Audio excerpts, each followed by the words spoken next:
Welcome. Welcome to this episode of Mooney's Mythic podcast. Welcome.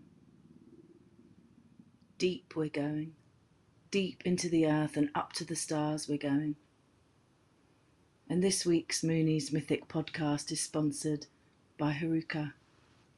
Haruka Clothing, the beautiful clothing store in Glastonbury.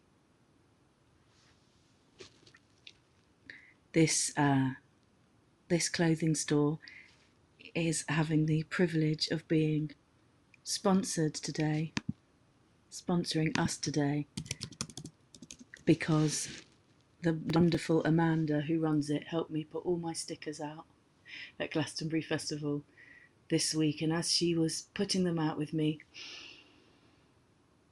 she told me that she used a Rumi quote to inspire her, to inspire the brand, the slow fashion, the prints from India, the handmade, the woven, with this Rumi quote: unfold your own myth.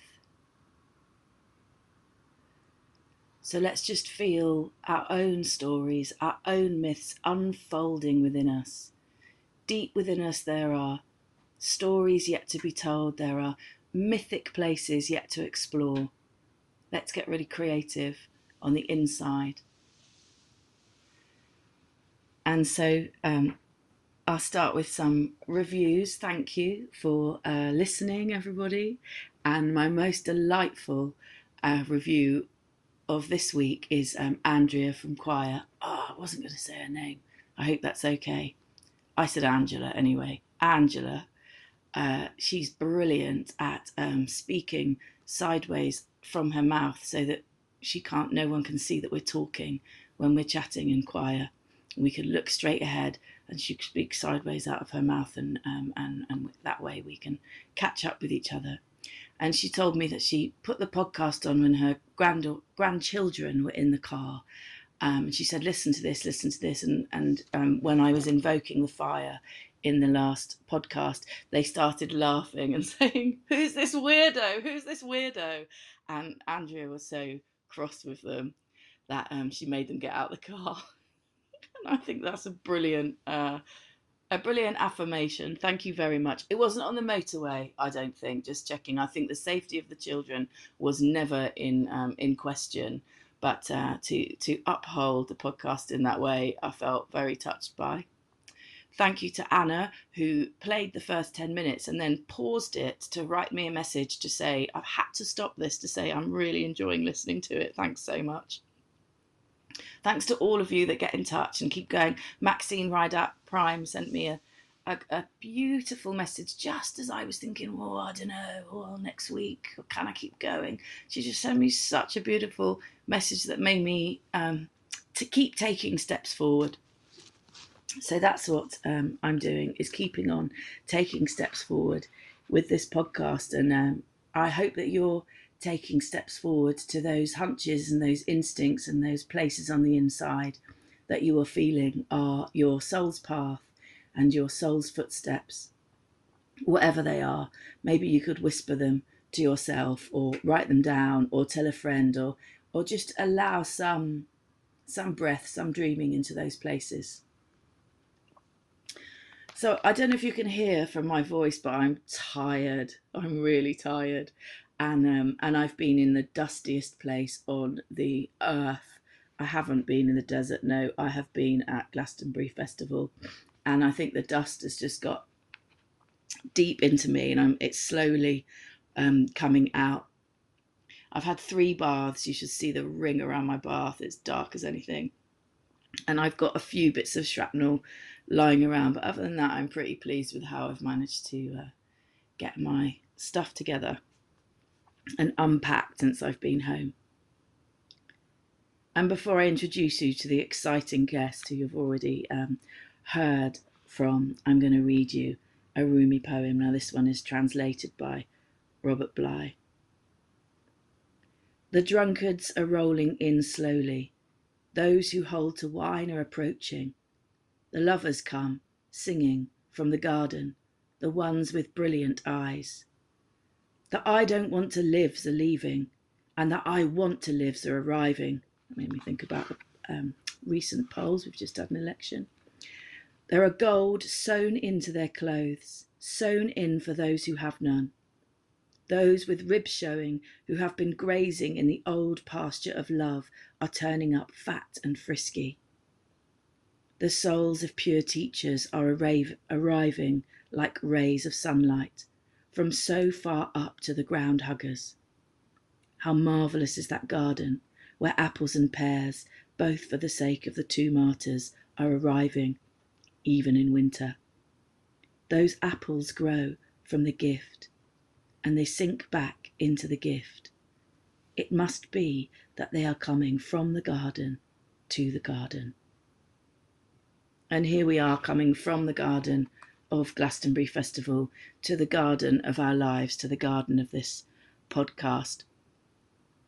And yes, so exciting. My second only ever guest is the amazing William Kraemer from Queen Space Baroque.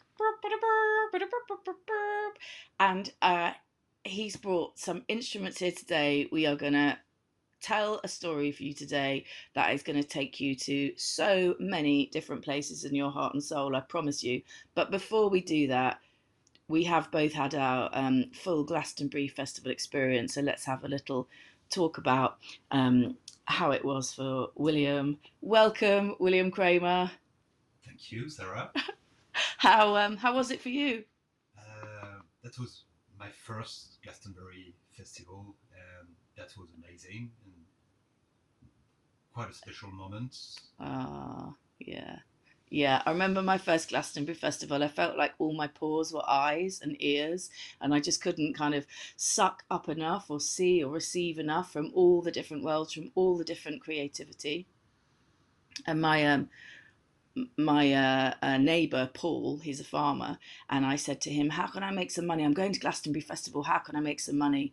And he said, that is not the point. And I thought, what does he mean? Everyone's making money at Glastonbury.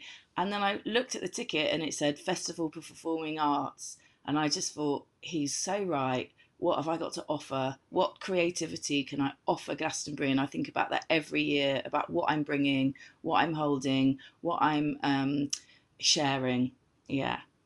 And I'm in the Tipi field. So I feel like people come to the Tipi field with a sort of delight around, oh, this is possible, living on the earth is possible, living with spirit and soul is possible.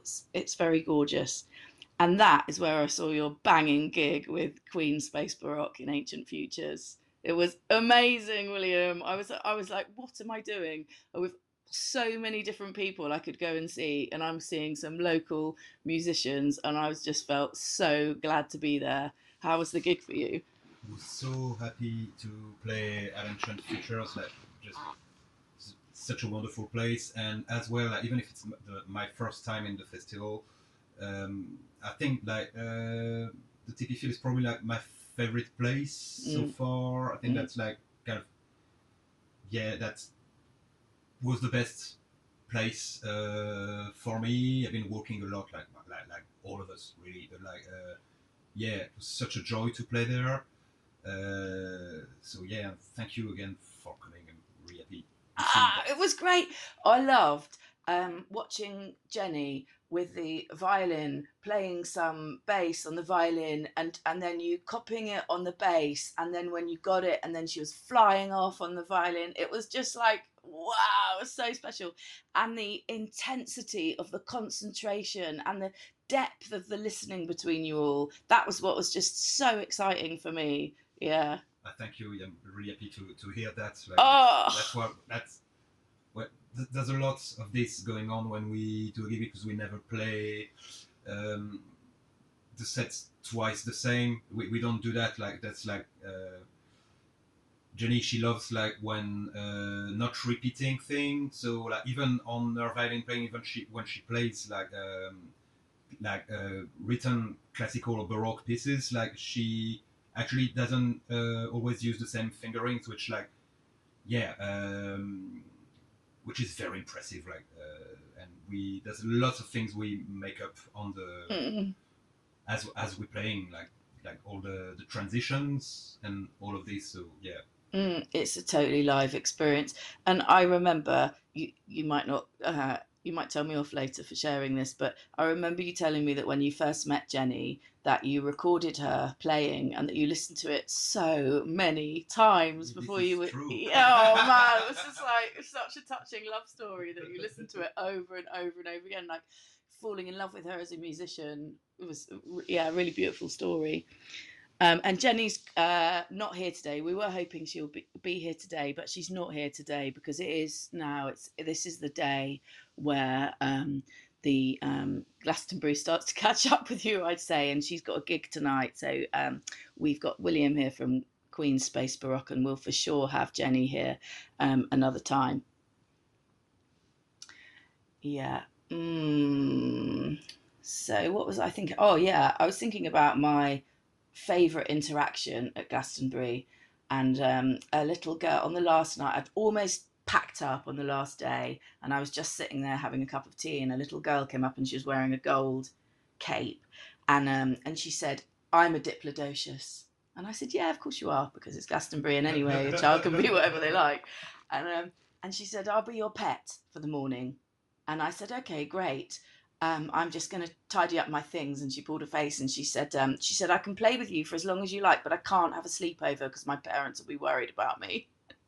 So that was one of my favourite experiences, and I feel like that's part of what's so brilliant about Glastonbury. Is you never know who you're going to meet and what they're going to say or how they're going to resonate with you. It's really fun.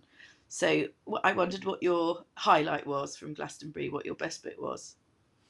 My highlight is actually the gig we done at Ancient Futures, and apart from that, I just seen two gigs in the weekend, and I seen the Breeders, and that was like really nice for me because I remember like seeing them on when I was a kid. I had to go to my grandma to watch MTV, so I was going there and I was seeing like the Cannonball, the song there, hit video clip, and reminded me of that. So seeing them for real, like for the first time in my life, that this was like such a nice experience. Cool. And why did you go to your grandmother's to watch MTV? Because back in the days in France, that was like you need to have the cable, if you call it like this, Right. yeah, Yes, which we Guy, didn't and have yeah. at my place, but she had like all the channels, so I was going there for that and to see Oh, her as well. yeah. Yeah. Right. Oh, that's gorgeous. I know after your gig was the Ancient Futures Collective, and they were doing bal and French dancing. Were you there then, or had you gone by Yeah, then? this was amazing. I heard it from the backstage, which is like basically outside, Yeah, yeah. and such an amazing band. It was Like, wonderful. I wow. danced my socks off, and I was with Jess, who's also French, and so she knew all the dances, and so we were dancing and dancing and dancing. And I said, "I saw William, Jenny earlier, and they're amazing." She said to me, "I think you resonate with French people, Sarah." I said, "Maybe," but yeah, we had a great night. Beautiful, beautiful gathering of artists. Yeah. Yeah. Golly, I am. Yeah, I'm getting ready to tell this story. So it was that night that I told this story at Glastonbury. Um, I the ball was just finishing, and I was standing by the back of the yurt, and these men were talking, and I was just listening to their conversation, and they were saying, one of them was saying, "Do you know there's four types of beard?" And the other guy was saying, "Yeah, well, what type of beard have you got?" And he said, "Goatee, obviously. Look, I've got a goatee here and no hair here." And I was just like, I love this conversation. And then before I knew it, I was saying, because I was open, I'd been dancing, dancing, dancing. I'd had a half a lager, but mostly I just get very opened by the music. And I said, "Do you know that there's six different types of fanny scent?" It says in an ancient Sanskrit text that one of them, the one that can really send you to ecstasy, smells like the wrinkle between in an elephant's trunk. And they just went, "Yeah, I don't know." I was just feeling very open. And one of them looked at me and said, "You remind me of Miriam Margolyes, who is an actress who's always sexually inappropriate, I would say. And I thought, Sarah, if you're being compared to Miriam Margolyes, it is time to go to bed.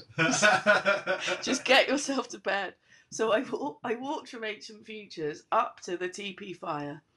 And as I went up to the Tipi fire, I saw this kind of thrum of presence. It was like, it's hardly ever quiet around the Tipi fire, you know, but there was this quiet, and I just could feel my story tingler. My whole body was tingling, and I thought, okay, I'm going to tell a story right now. So I stepped forward, and I started to tell a story, which I'm going to share with you. And it's huge, the teepee fires. Like, some of the pieces of wood, they come up to my waist, you know. So I was just getting used to like moving around the fire, and there were quite a few inebriated people there, and one of them was heckling the life out of me, like literally every sentence heckling. And I think now maybe I should have nipped him in the bud earlier, but I was quite enjoying the movement of him shouting things out. And for instance, I talked about the totem pole. It comes up, and I was taking us through the faces on the totem pole, and when we reached the top, I was saying, this top one is Hades, and Hades is crying a tear, and the tear is dripping all the way down the totem pole. And he shouted out, "That's not tear, that's pre-cum." And it was just like, that was I was going to say not for children, this next bit, but I forgot. But so just to give you an example of what I was navigating whilst I was telling this story. But what my most proudest moment from telling this story was that afterwards someone else got up and did a poem, and then after that, and after that, and after that, and then I went to bed, and hours later they were still going. And someone came up to me in the morning and said, "You started the night around the fire. After you told that story, so many people came up and performed." And I feel like sometimes you can tell a story, or you can perform something, and people can shrink back, and they just sort of become audience, and they don't feel they've got anything to offer. And if you can open a door that people think that the space belongs to everybody, that feels really precious to me. Yeah, so that was great. And someone else who had listened to the story came up to me the next day and said, "You've really lost weight," which I think is, sometimes men say that to me, and I think it's their way of sort of, they've seen me in a different light, but they're a bit confused about quite what quite what they've seen. I get that quite a lot. I get that quite a lot. I do. People saying that. I think that when they see me on stage, they see me differently, and they can't quite work out what it is, and they think it must be because I've lost weight. It's such a weirdness, but it's not it's not the first time. And I just laughed and said, "What, since Tuesday?" You've only seen me for a week. And I've been pooing as little as possible. Which is what we were talking about earlier, about the loos at Glastonbury. And I did have a gig backstage at Theatre and Circus, and the toilets were lovely. So there are some decent loos. Also up at Stromerville, those ones were all right as well. Did you go up that far? No, I didn't, but it's good to know for next year. Yeah, because they're like the last loos before the door out, before the exit. So I found them to be palatable. Did you go into Stromerville at all? No, I wish I did, and I had a look. I heard like some of about 3:30 on the Monday morning. I heard like their closing party, and the music like sounded amazing. And I wish I went there like to party, but like and then later I seen like some of the things that's been on in Stromerville on Instagram, and it looks really cool. So yeah, I saw quite a few things there because it was very close to me, and I did really enjoy it, which made me curious about what the second band that you saw was. I seen Robert Fripp with his wife Toya, and I was really happy to see Robert Fripp. And Who's Robert Fripp? I've never heard of him. He's the guitar player of of King Crimson, Right. and he's the responsible for the amazing guitar on the track Heroes by David Bowie. That's him Okay. playing, and few others of David Bowie, and then he collaborated with Brian Eno, and he's one of my heroes. So even if that was like just in some cover band, that was such an amazing moment for me, like to. Have you read Brian Eno's A Year with Swollen Appendix? What is it? It's a diary. It's his diary. I didn't know who he was, but my brother was really into music when we were like teenagers, and he had this book, A Year with Swollen Appendix, and it's a small shape, and I was just curious about the shape of the book, so I read it, and it's really odd to find it, to sort of go into a year in someone's life before you know anything about them, Yeah, and like quite he's quite a special. famous musician, isn't he? William is my friend that keeps me cool. Sends me. I was looking today on our Facebook messages, and he was sending me some recommendations about music, so which I'm very grateful for. Yeah. So, let's read. I was going to read a bit more Rumi before I started the story today. My friend Catherine gave this book to me for my birthday last year. Thank you, Catherine. Oh, let's read a couple because these are so nice. So I was thinking about all the revellers, everyone with their little tipples and their sachets and whatever else everyone's got at Glastonbury, and thinking that we're all there for joy. We're all there for transformation. We're all there for the lifting up of our hearts and souls. And these two poems reminded me of that. When grapes turn to wine, they long for our ability to change. When stars wheel around the North Pole, they are longing for our growing consciousness. Wine got drunk with us, not the other way. The body developed out of us, not we from it. We are bees, and our body is a honeycomb. We made the body, cell by cell, we made it. Just feeling into our bodies there, that these bodies are our own creation to walk upon this earth, that everything in our life is a representation of our own creation, of our own creativity, of our own imaginations. And immediately all the things in my life that are challenging at the moment come roaring in. And it's a good reminder to know that I'm in the driving seat of my life. I can create and create and create. And I wondered if anyone who doesn't know who Rumi is, I was just going to say that he was a poet, a master of the Sufi tradition in the 12th century. And the Sufi tradition is a mystical branch of Islam. Sarah Curtis, who came on a few weeks ago, she's a Sufi. Maybe she'll come back on and talk to us about it. And in his poetry, he calls to us kind of through beyond our limiting beliefs. And he talks about being drunk in love with the divine, and how, this love affair and this intimate connection with spirit and the divine. And I think that's why it's so resonant, because for a lot of us, for me definitely, my first experience of religion is school and RE, kind of very dry and disconnected.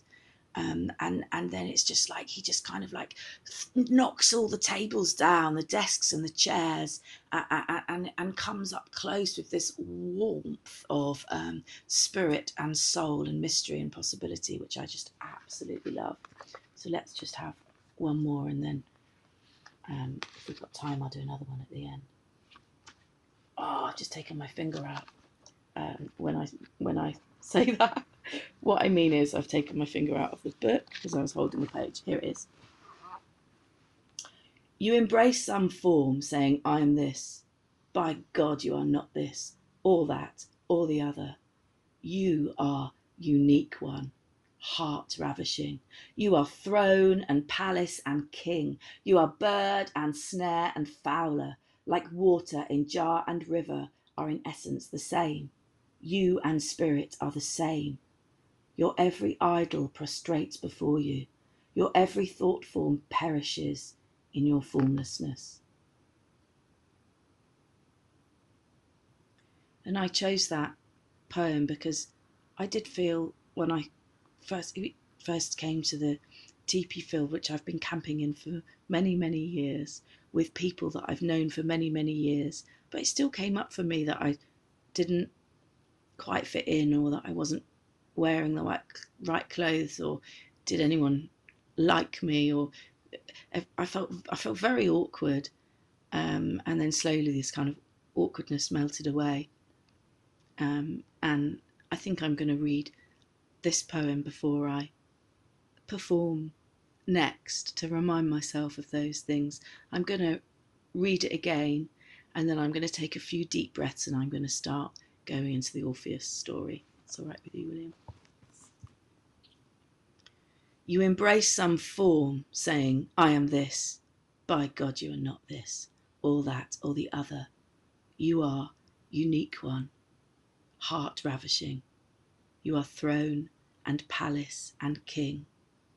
You are bird and snare and fowler. Like water in jar and river are in essence the same.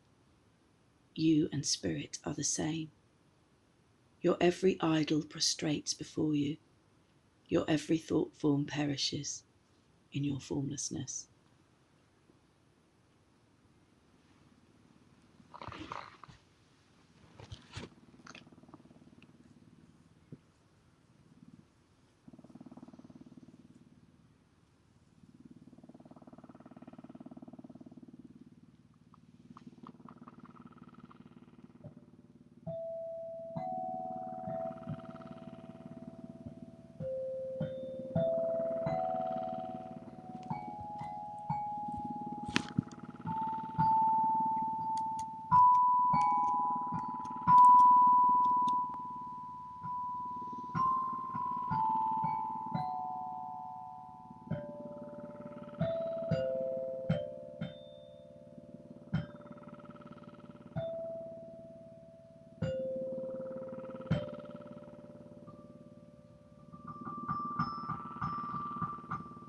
It's another world, this place that we raise up for a week out in the fields.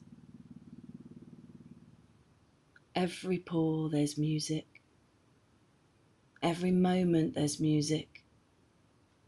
And he loved it, Orpheus, because music was the beginning for him. Sound and listening. The earth had a pulse, and he heard it. He could hear the resonance of every star.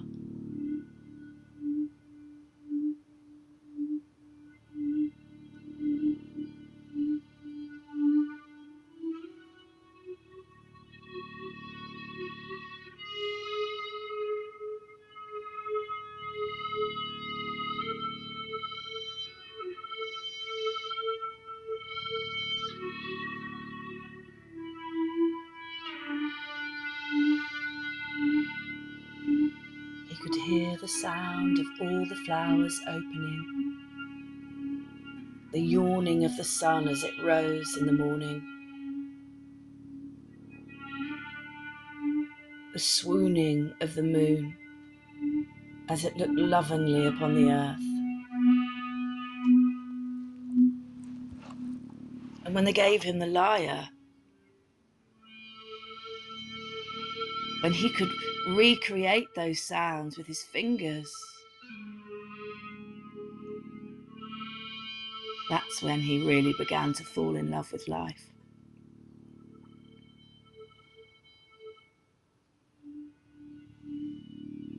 So he was invited to play at this big festival. He'd heard of it, of course, in Somerset, massive. And he was a bit nervous and not quite sure what to pack. He hadn't packed any toilet roll and had to pay dearly for that. And he lugged his things with his precious lyre from the shuttle bus to the sea of tents.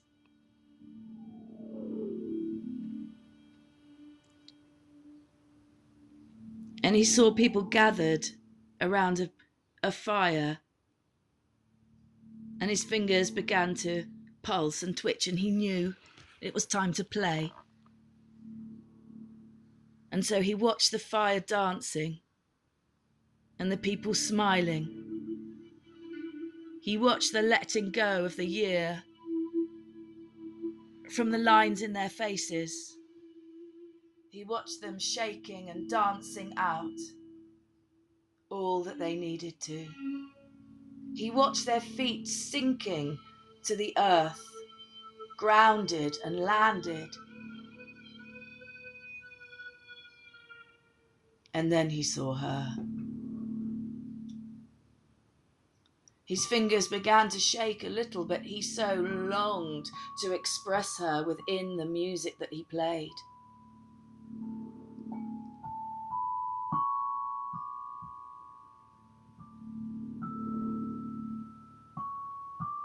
Their eyes met. She smiled and he was emboldened with confidence, so he played more.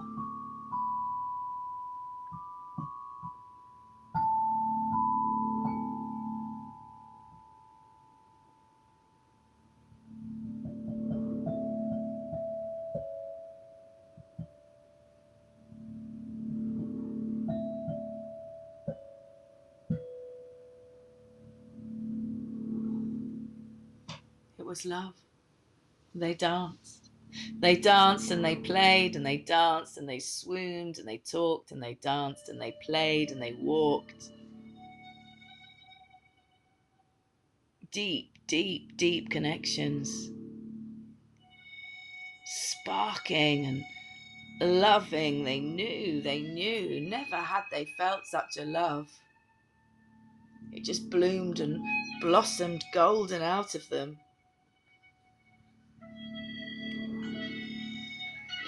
They roamed the whole place together. Shangri-La, Block 9. They roamed down to listen to music on huge stages and tiny stages, and they ate falafels and they drank smoothies and they snuck backstage to this and that. And it went so quickly.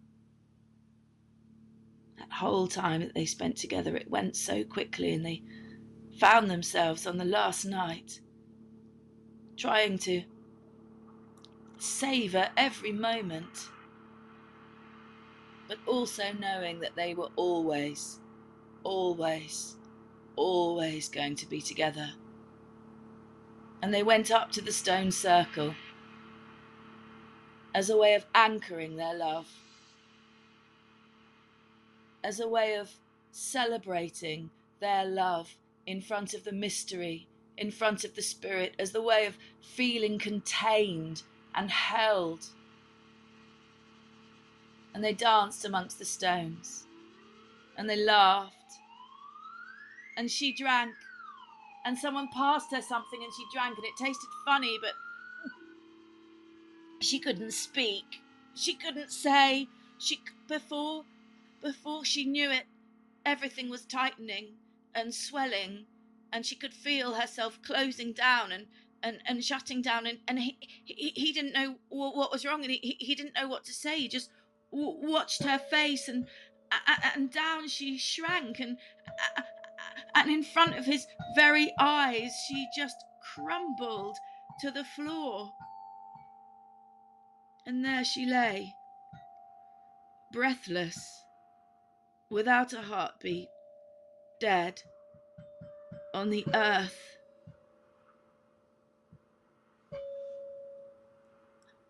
And Orpheus cried out. Orpheus made a sound of such sorrow, deep, deep, deep within him, a cry that cracked him so far open. He made a sound that had never before been heard on this earth. and he watched as she sank deeper and deeper into the earth already opening itself up to her like a grave. But he wasn't going to let her go that easily, no. And he noticed that as he sang, the earth opened a little more and a little more in front of him. And as the earth opened, he stepped down and stepped down and stepped down. Down, down he went. Deep into the earth he went. Following his love. Following his dear, darling love. And when he lost sight of her, he made a sound in the memory of the colour of her eyes. He played the way her hair fell down her back. He played her laughter, her clarity, her sweet open heart.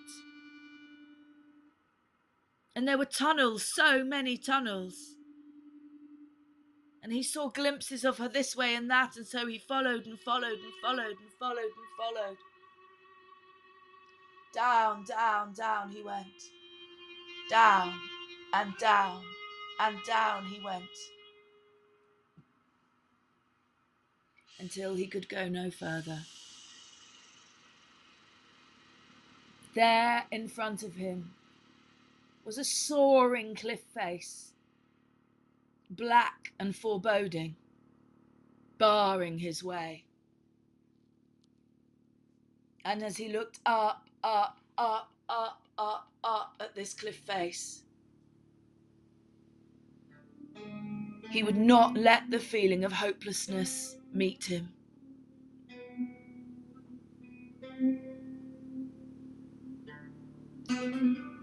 He made music.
He played his love.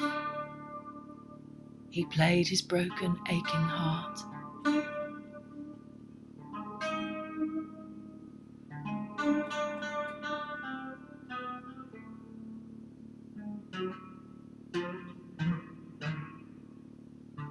He played the depth of his grief.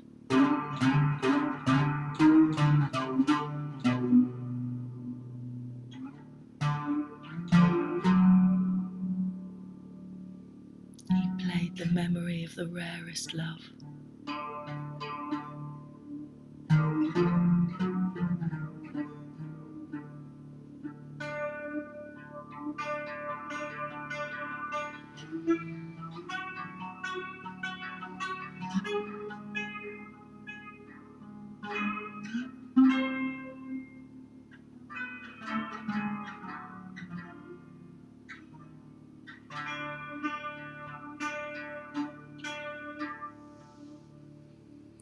He was so absorbed with his own pain that he almost missed a single tear sliding down the obsidian cliff face in front of him.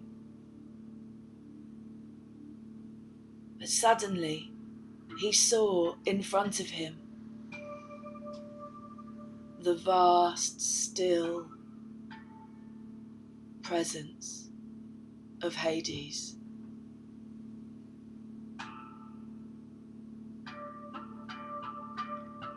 And Hades, so moved by this love, so moved by this tender depth, this tenacious sound that had brought this man all the way down to the underworld to find his love, he looked about him.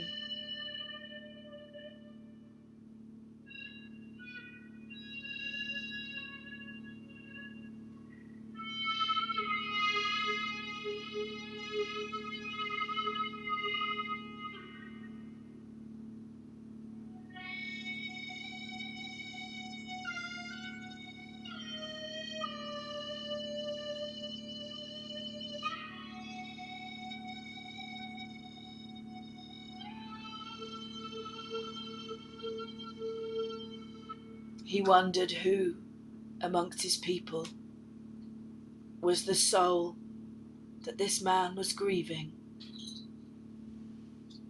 And he saw her.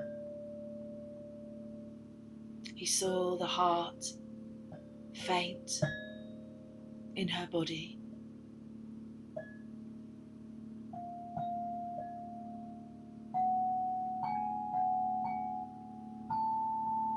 He saw the places where their soul was woven together.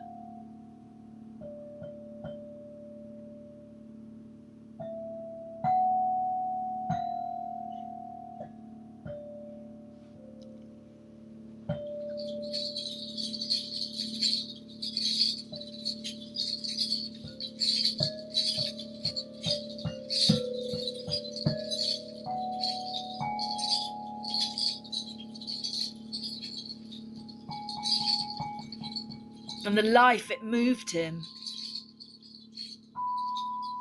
And he said, "Go, you both go. There's no place for this life here." And he fixed his eye upon Orpheus and he said, "Orpheus, you go. Eurydice, she can follow. Don't look back, Orpheus. Don't look back."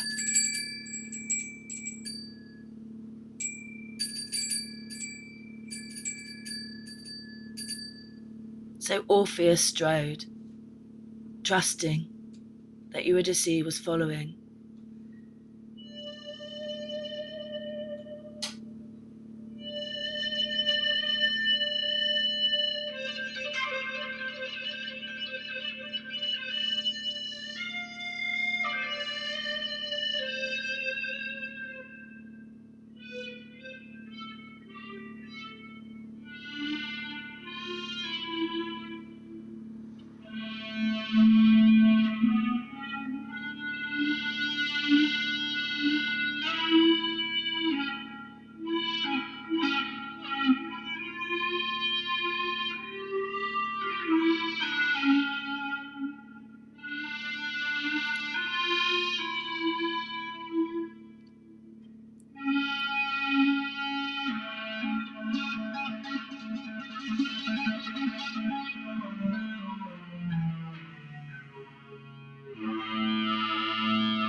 Charon the ferryman arrived, and his hand was outstretched for the passage.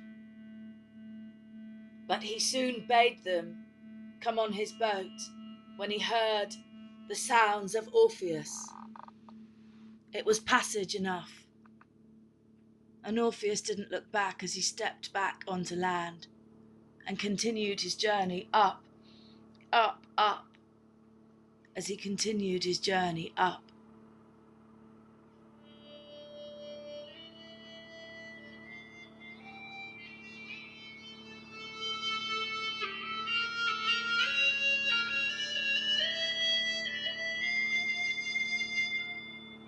Darkness after darkness after darkness after darkness after darkness after darkness after darkness, and then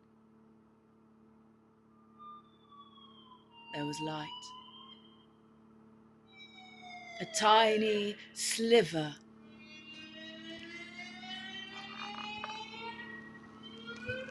But still it blinded him.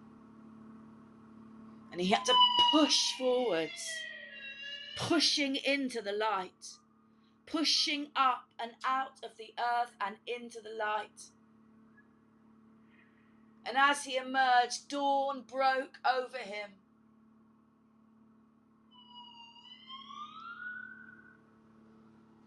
And he turned back. "We've made it," he beckoned, his dear one, his Eurydice. But dust she turned to. As he turned, dust she turned to. As he looked towards her.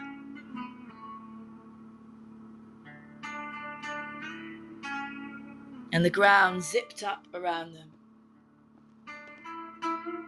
till Orpheus was left standing alone.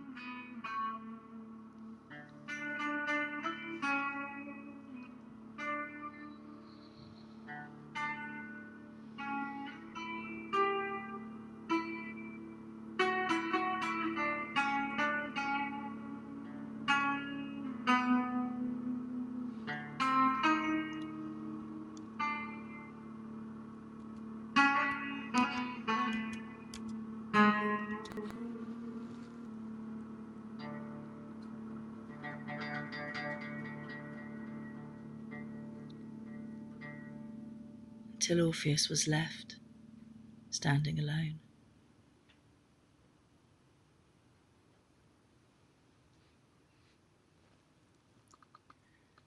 I told this story by the children's fire in the Tipi field and just told it to one person. And he cried as we came to the end, tears rolling down his face, and he said, "That's right, because we can't look back. Even if you get back together with somebody, it's never the same. If you start to recapture something that's in the past, you've lost it already. Don't look back."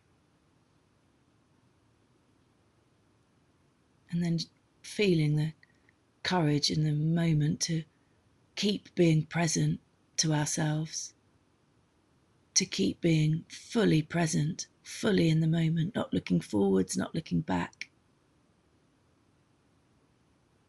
Feeling what that's like.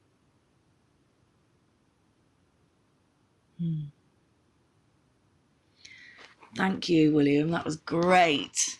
Thank you. It's so cool. It's so cool to do stuff with you, really. I just feel totally blessed. Thank you. So, just getting to the end of Glastonbury now, the sort of return, how it is to return. And I had one more memory which I wanted to share, which was when 3 boys came bowling towards our fire and said, hide us," and they told us that the security guards were coming after them because they dug a tunnel and that they'd started digging the tunnel a week before, and then they'd been interrupted and they kept going back to it. I think 3 times they'd been caught and they kept going back to it and digging it until they dug a tunnel in Festival. I have no idea where from. But that's what made me think about the Orpheus story, and so that's why I told it that day, thinking about all the tunnels that have been dug. And then on the last day, a young girl was kind of staggering outside my tent, and she said that she'd done a lot of substances and she was a bit scared, and she'd come through a tunnel as well. And I said to her, "You're totally safe. Come and sit with me. You're totally safe." And she eventually fell asleep under my awning, and I went to get my car, and whilst I'd gone to get my car, actually the awning just fell completely on top of her, hit her in the head. So I want to say, I don't remember your name, whoever you are.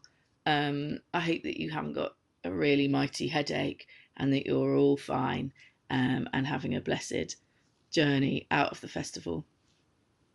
And so we're packing up, and I'm hearing these conversations about isolation, going back to that we'd had such an incredible shared experience and that people were feeling daunted about coming back into their lives and feeling this separation in their lives. And William and I were talking about that a little bit earlier. And you said, have you got a lot of festivals to go to this summer? What were you saying about it? No, but I know this feeling really well because I've been like doing lots of festivals in my life, and like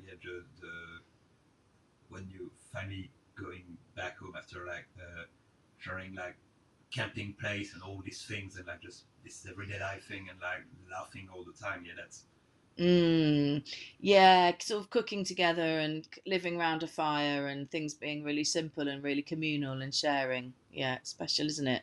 So that got me thinking, just as we finish off, about collective nouns. Um, I was thinking about groups of things, and so I was just making a list of collective nouns, and I wonder.